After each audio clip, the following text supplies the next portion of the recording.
What's up, guys? Nate back here with a quick knowledge drop. Today, what I want to talk to you about is the surface that you're lifting on or that you're training on.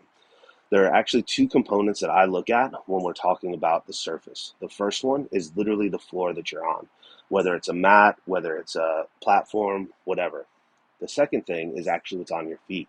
So that is what translates force from your body into the ground. So, first off, the surface that you're on. If I had my way, we would all be lifting on something that's hard, that's firm, that's solid.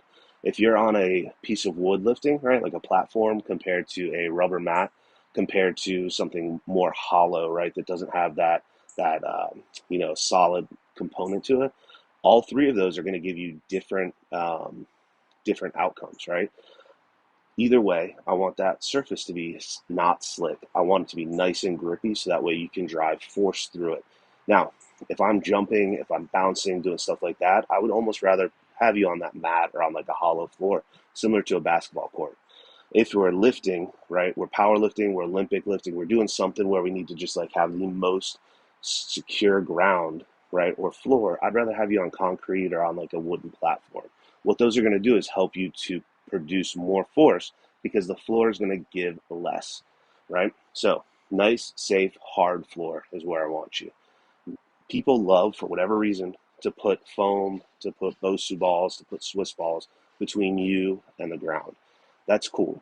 They all have their place. However, if you're trying to produce the most force, anything that takes away from that good firm connection from your feet to the ground is going to lessen the amount of force you can produce.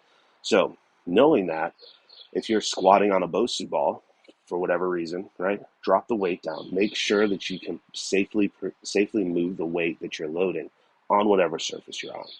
This kind of segues into footwear. Now, if I'm lifting, right, if I'm doing squats, deadlifts, Olympic lifting, strongman stuff, I don't necessarily want to choose a shoe that's foamy or soft like a running shoe. That running shoe, that foamy surface, what it's going to do is it's going to take away from how much force I can put through the floor, but also B, it's going to give. So that can be in the way of like rotation in the feet, can be in the way of tipping front to back, side to side, which can potentially set me up for bad movement patterns or to not produce enough force through my stabilizers, which can lead to injury.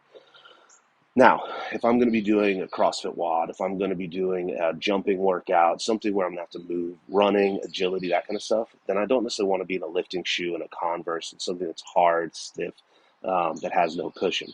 For that, I do want you in that running shoe. I want you in that cross-training shoe, something that's going to help to physically protect from the pounding and the beating that you'll take, right? So there's a ton of variety of shoes. There's different surfaces at every gym.